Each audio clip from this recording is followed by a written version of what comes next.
Mateus capítulo 16, do verso 13 ao 20. Indo Jesus para a região de Cesareia de Filipe, perguntou a seus discípulos: quem os outros dizem que é o Filho do Homem? E eles responderam: uns dizem que é João Batista, outros dizem que é Elias, e outros dizem que é Jeremias, ou um dos profetas. O que Jesus perguntou: e vocês, quem dizem que eu sou? Respondendo, Simão Pedro disse: tu és o Cristo, o Filho do Deus vivo. Respondendo, Simão Pedro disse: tu és o Cristo, o Filho do Deus vivo. Então Jesus lhe afirmou: bem-aventurado é você, Simão Barjonas, porque não foi carne e sangue que revelaram isso a você, mas meu Pai que está nos céus. Também eu lhe digo que você é Pedro, e sobre esta pedra edificarei a minha igreja, e as portas do inferno não prevalecerão contra ela. Eu lhe darei as chaves do reino dos céus, e o que você ligar na terra terá sido ligado nos céus, e o que você desligar na terra terá sido desligado nos céus.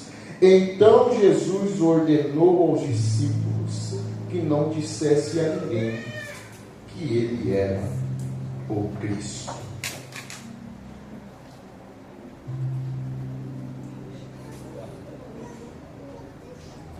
O texto começa com uma pergunta. A pergunta é de Jesus aos seus discípulos. E a pergunta é: o que os outros dizem que eu sou? A resposta vem, não cita quem trouxe a resposta, mas a resposta é evidente e ela chega porque está no texto.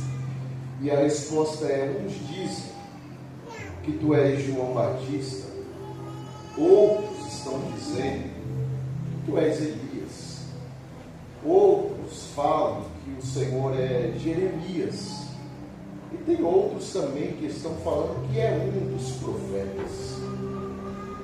Com base nessa resposta dos discípulos, que eu assim colocarei no plural, porque não fala quem foi, não diz a pessoa específica que anunciou isso, então eu coloco a resposta como a resposta dos discípulos.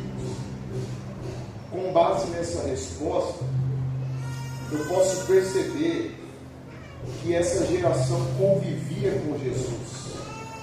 E eu estou falando de conviver com a pessoa física de Jesus.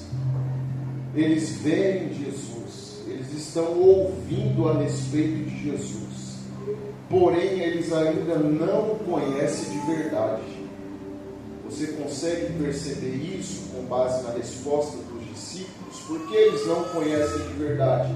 Por causa dessa desconfiguração do conhecimento deles. Para eles, Jesus é João Batista, para eles Jesus é Elias, para eles Jesus é Jeremias, ou um dos profetas. Então há uma desconfiguração no saber deles. Eles não de fato conhecem quem é Jesus, eles apenas o veem, eles apenas ouvem as notícias, mas não conhecem quem é Jesus de verdade. Eu chego a dizer que eles tinham muita opinião e faltava revelação. Eles até tinham um palpite para dar quem é Jesus, mas faltava a verdadeira revelação de quem Ele é. Eles conheciam Jesus porque talvez ouviram falar dele, e eles até debatiam quem era, porque pode se dividir em grupo e pode até imaginar que se hoje há, também naquele tempo havia pessoas discutindo: não, ele é João Batista, não, ele é Elias. Que Elias o que? Ele é Jeremias. Havia um debate, uma discussão entre aquele povo, porque não tinha revelação a respeito de Jesus. E quando não tem revelação, quando não tem conhecimento, o que sobra é comparação. Quando não tem a verdadeira revelação, quando não tem o verdadeiro conhecimento, o que sobra é debate, o que sobra é discussão, o que sobra é falatórios. Mas quando se sabe verdadeiramente quem é Ele, através da revelação, toda dúvida cessa, todo debate cessa, toda opinião cessa, porque importa é receber a verdadeira revelação de quem Ele é. Jesus falou: ok, vocês têm conhecimento do que estão falando a meu respeito. Vocês até sabem o que os outros estão dizendo. Vocês citaram essa lista aí, dizendo que eu sou um dos profetas, para uns Elias, outros João Batista e Jeremias. Vocês têm conhecimento do que o povo está falando, ok. Mas e agora? A pergunta vai ser para eles. Jesus joga a pergunta para os seus discípulos: e vocês, para vocês, quem eu sou?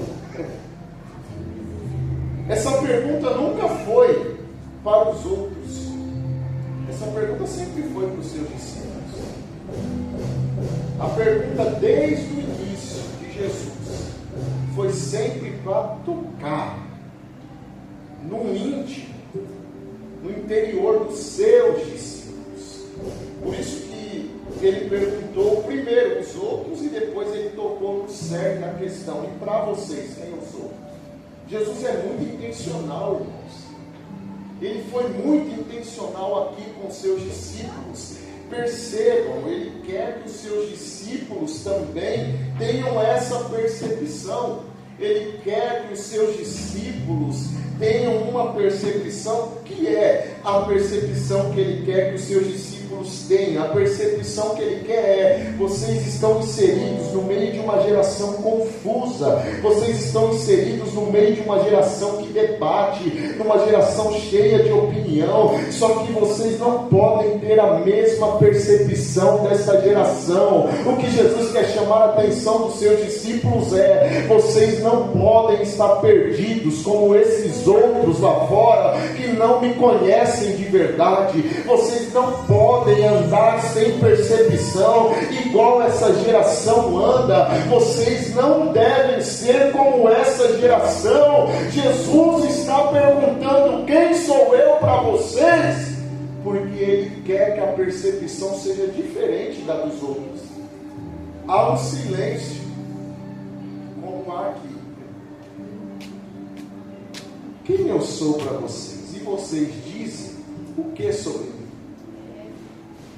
Há um silêncio, mas de repente alguém vai quebrar o silêncio.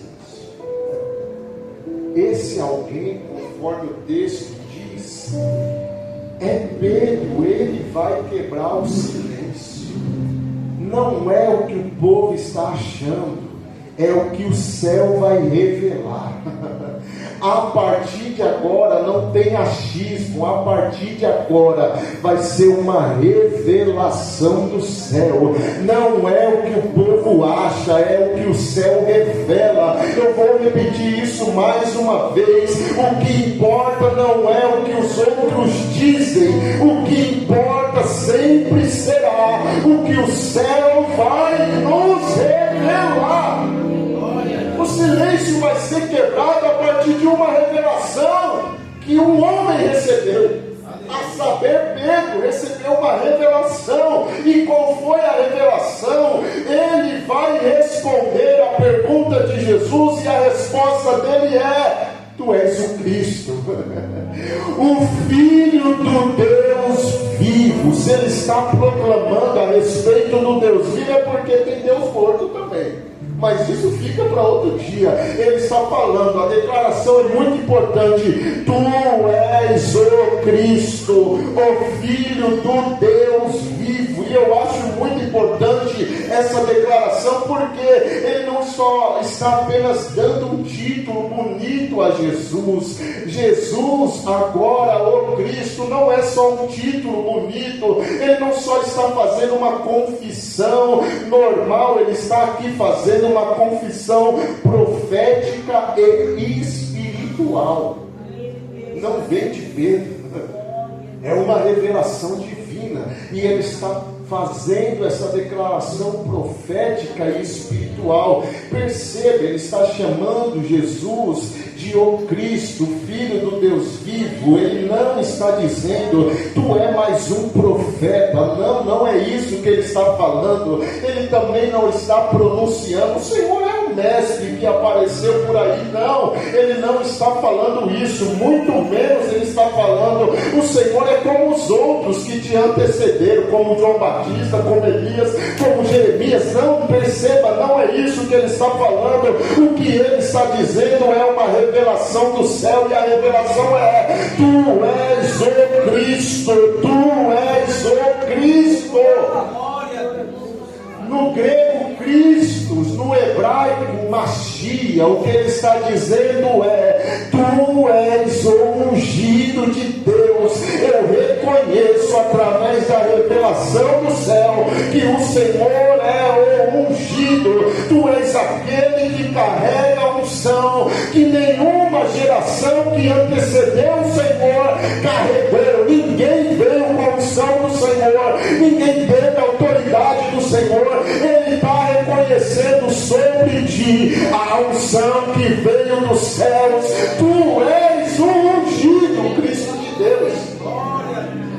Isaías capítulo 61, verso 1. Olha o que diz o texto: o Espírito do Senhor Deus está sobre mim, porque o Senhor me ungiu.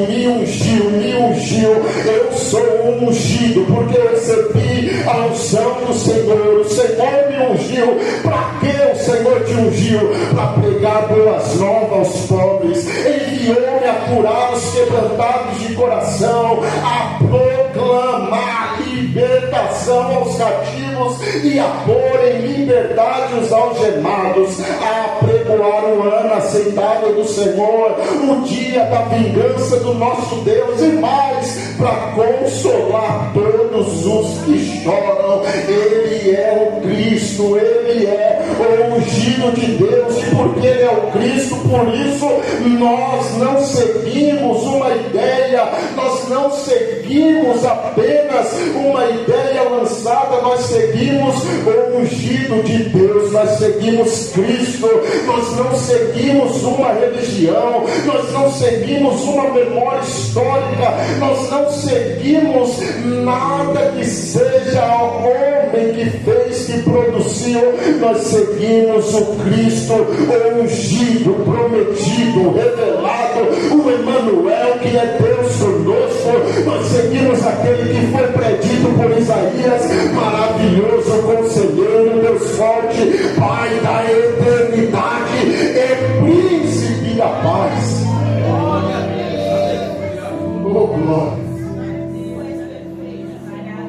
Ele é o Cristo, é o ungido de Deus. Só que a revelação de Pedro, ela é muito profunda. Que revelação poderosa. Só que Jesus mesmo disse: bem-aventurado é você, Simão Barjonas, porque não foi carne e sangue que revelaram isso a você, mas meu Pai que está no céu. O que Jesus quer deixar claro aqui para Pedro é: isso não veio de você. Não foi carne e sangue que está falando, não foi dessa pessoa física. O que revelou foi o céu, a saber, o meu Pai que está no céu. Foi Ele que revelou. Isso daqui eu achei muito lindo, irmãos. Porque quem é Pedro? Ele só era um pescador, endividado. Ele só era uma pessoa que estava tentando sobreviver com a sua família, vivia de pesca, até um dia que Jesus propositalmente escolheu o barco dele. Havia 2 barcos junto à praia, mas ele escolheu, foi escolha dele. Ele entrou dentro do barco de Pedro, homem simples, homem comum, um simples pescador. Esse é o Pedro, homem, conforme Atos dos Apóstolos. Alguns diziam eram homens iletrados, ou seja, não tinha alfabetização, eram iletrados, eram homens simples e comum. Agora ele está recebendo uma poderosa revelação do céu. Um homem simples e comum, e eu achei isso tão interessante. Sabe por quê? Deus revela coisas profundas a pessoas simples. Deus revela coisas profundas para pessoas comuns, para pessoas simples. Talvez você fale: eu não tenho teologia, eu não tenho estudo, eu não sei ler, eu não sei falar, mas eu tenho uma palavra para você. Deus revela coisas profundas para pessoas simples. Pode não saber ler, pode não ter estudado teologia, mas se dobrar o joelho e falar: Senhor, eu quero revelação. Ele não vai ocultar de você, ele vai te revelar, ele vai trazer revelação a você. Eu não sei se você crê nessa palavra. Se você puder, levante a sua mão, que eu quero profetizar na sua vida. Eu quero trazer uma palavra profética agora ao seu coração. Eu quero dizer que Deus vai te revelar coisas que estão ocultas do seu entendimento. Eu quero profetizar que será um tempo de profunda revelação do céu para a sua vida. Aquilo que os seus olhos ainda não viu, eu creio que o Senhor Deus vai te mostrar. Os seus olhos verão. Aquilo que os seus ouvidos ainda não ouviu, eu creio que o Senhor Deus fará ouvir, fará você dar ouvidos a coisas que estão ocultas. Eu creio que você vai andar em uma nova dimensão, em uma direção, em uma dimensão que você nunca viu. Eu quero profetizar isso na sua vida. Chega de opinião alheia, chega de andar confuso, chega de dúvidas. Eu quero dizer: o Senhor quer te conduzir para um tempo de revelação profunda. Por mais que você seja simples, Deus quer te levar a revelações profundas de quem Ele é. Chega de andar no raso. Porque às vezes a gente se conforma: aqui está muito bom, está confortável, Senhor, está legal assim, mas o Senhor fala: eu quero te levar a um nível de revelação profunda. Você sabe quem eu sou através do que é pregado a você. Você tem conhecimento de quem eu sou através do que falaram para você um dia. Mas eu quero te levar, eu quero te guiar a uma direção que você vai me conhecer de verdade e você vai declarar, assim como Jó declarou: antes eu só te conhecia de te ouvir falar, mas agora os meus olhos te contemplam, agora os meus olhos te veem, agora eu sei quem é o Senhor de verdade, agora eu vivo debaixo de revelação.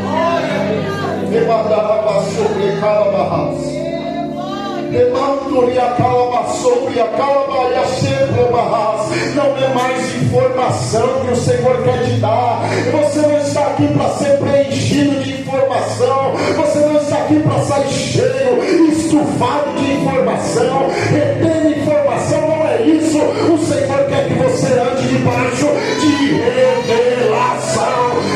Revelação. Menos informação e mais revelação de quem Ele é. Porque por vezes a gente tem muita informação e pouca revelação. E onde sobra informação, eu volto no ponto principal do texto. Tem muita discussão, tem muito debate, tem muita hipocrisia, tem muita separação, tem muita discriminação. Mas onde tem revelação, há aproximação, há amor, há pessoas caminhando debaixo da bênção do Senhor, porque quem revela é Ele é o Deus da revelação. Por isso que Jesus vai exortar Pedro, é uma exortação para ele, dizendo: não foi carne, não foi nem carne e sangue que te revelou, não, viu? Ou seja, não veio de você. Para você não se engrandecer, para você não estufar o peito. Essa revelação veio de Cristo, veio do Senhor Deus, meu Pai que está no céu. Por isso que Jesus vai continuar dizendo: bem-aventurado és tu, Simão Barjonas. Ou seja, ele está jogando sempre para a maneira física, para a maneira terrena. Não foi carne e sangue, ele está falando: você é Simão, filho de Jonas. Foi nem você que teve essa revelação, foi meu Pai. Aí ele vai dizer: e eu digo mais, tu és Pedro. Tu és Petros. No original que ele está dizendo tu és uma pedrinha pequena. Tu és uma pequena pedra. Na nossa linguagem, é uma pedrinha assim. Não foi carne nem sangue que te revelou, e eu te digo mais, tu és uma pequena pedra. Tu és Pedro. Jesus está colocando ele aqui no devido lugar, para que o orgulho não domine ele. Jesus está colocando Pedro no seu lugar para que ele não fique orgulhoso. Por isso que ele fala: você só é uma pequena pedra, tu és uma pedrinha. O que Jesus está querendo dizer para ele não é porque você teve uma revelação grande que você cresceu. Não é, Pedro, porque o céu te revelou algo extraordinário que você é maior do que todos os outros discípulos. Jesus está colocando Pedro no lugar. Não é por causa de uma grande revelação que você é maior, que você é superior. Você continua sendo uma pequena pedra. Você continua sendo uma pedrinha. Você continua sendo Pedro. Mas agora ele tem revelação, mas continua sendo Pedro. Mas ele recebeu algo poderoso do céu, mas continua uma pedra pequena. Ter revelação não nos torna maior que ninguém, irmãos. Receber algo do céu não nos torna melhor que ninguém. A gente precisa entender isso, que por vezes a gente acha que porque a gente sabe mais, a gente despreza o que não sabe, a gente despreza o que falta conhecimento, em vez de ajudar a caminhar na fé, a gente começa a desprezar, se acha superior, mas isso não vem de nós. Jesus nos coloca no devido lugar dizendo: não foi você que teve a revelação, foi teu Pai que está no céu que concedeu por bondade e misericórdia a revelação. Você continua sendo uma pequena pedra, você continua sendo uma pedrinha, porque quem revelou não foi você, quem revela é Ele, quem dá dom é Ele, quem capacita é Ele, quem usa é Ele, quem enche é Ele. Por isso a glória também é dele, o louvor é para Ele, a adoração é para Ele, tudo é dele, porque Ele é o maior e é Ele quem dá por bondade e misericórdia. Por isso que tudo retorna para Ele.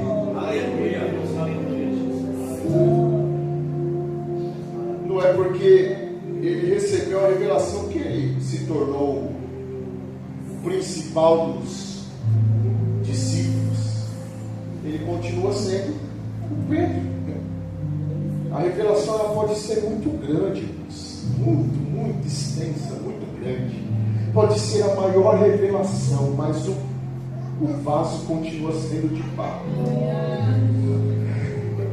Conforme o apóstolo Paulo disse: eu sou um vaso de barro e eu carrego algo poderoso dentro de mim. A revelação pode ser grande, pode ser tamanha revelação, mas nós continuamos sendo vasos de barro. Tu és Pedro,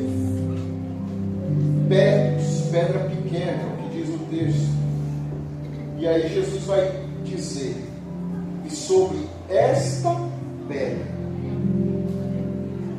eu edificarei a minha igreja.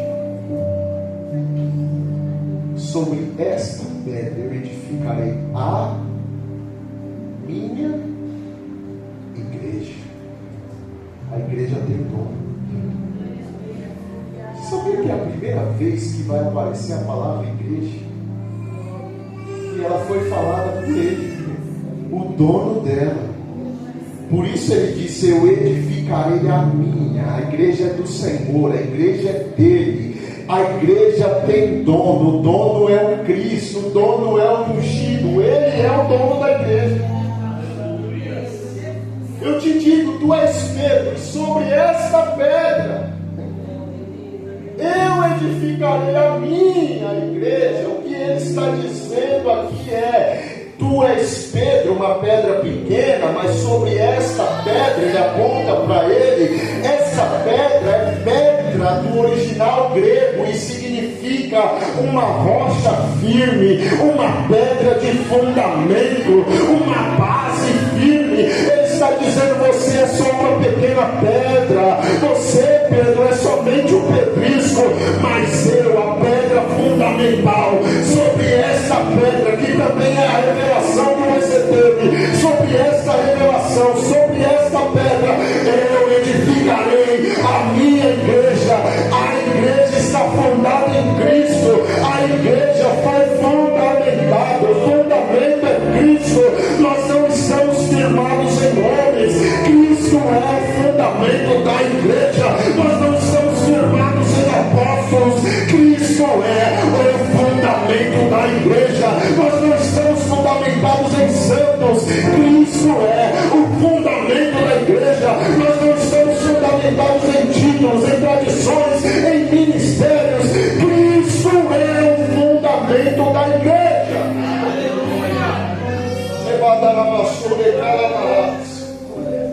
Por isso que a igreja permanece, irmãos.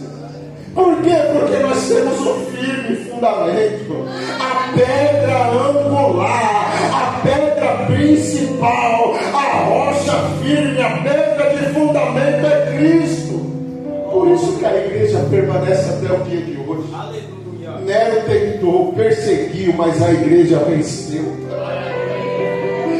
Os imperadores tentaram, fizeram o Coliseu, vamos parar a igreja, vamos matar os cristãos, vamos jogar para ser alimento de leões, mas a igreja permaneceu de pé, porque não está firmada sobre Pedro.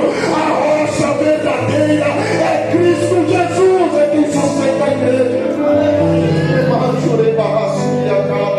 E porque ele é a pedra principal, porque ele é o nosso fundamento, nem as portas do inferno podem prevalecer contra a igreja do Senhor Jesus.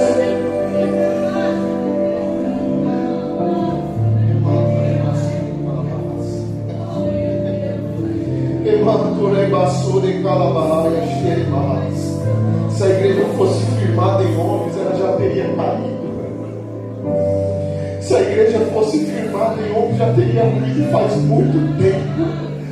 Não haveria nem história para contar. Se a igreja fosse firmada em apóstolos, ela seria uma igreja limitada. Se a igreja fosse firmada em santos, ela seria uma igreja frágil. Mas porque nós estamos firmados em Cristo, nem as portas do Hades, nem as portas do inferno, nem Satanás e seus demônios prevalecerão contra a igreja, porque nós estamos firmados naquele que nos sustenta, naquele que é rocha firme, e não seremos abalados.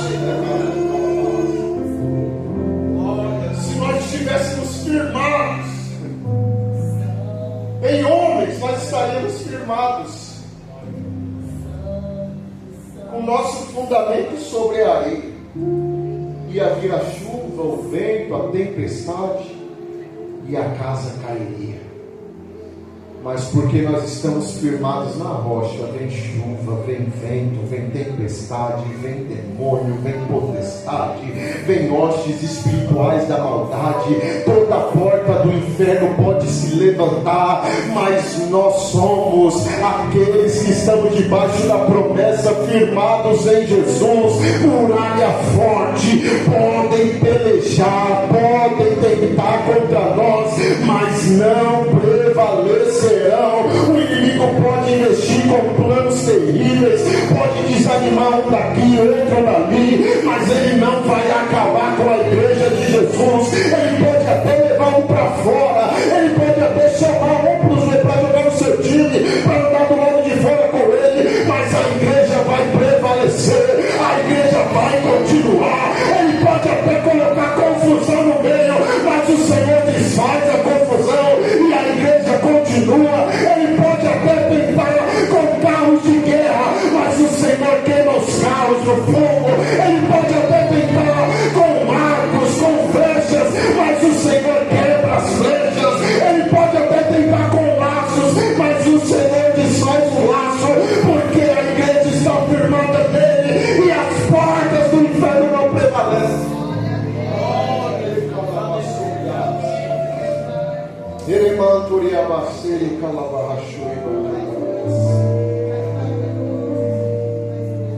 A igreja permanece porque Cristo é a pedra fundamental. O apóstolo Paulo disse que ninguém pode impor outro fundamento além daquele que já está posto, a saber, Cristo. Ele é o nosso fundamento.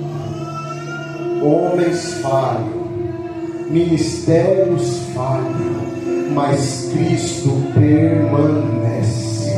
Pastores decepcionam, homens são falhos, mas o dono da igreja é fiel. Ele permanece fiel. A igreja não vai parar. A igreja permanecerá firme, constante, sempre abundante, sendo preparada, adornada, até o dia que soar a trombeta e o Senhor, o dono da igreja, descerá do céu e vai falar: vinde, meu povo, vem à minha igreja. Eu vim buscar vocês, eu vim levar para as moradas do meu Pai, porque eu sou fiel para cumprir as minhas promessas. Se coloque de pé, eu tenho que ser. Por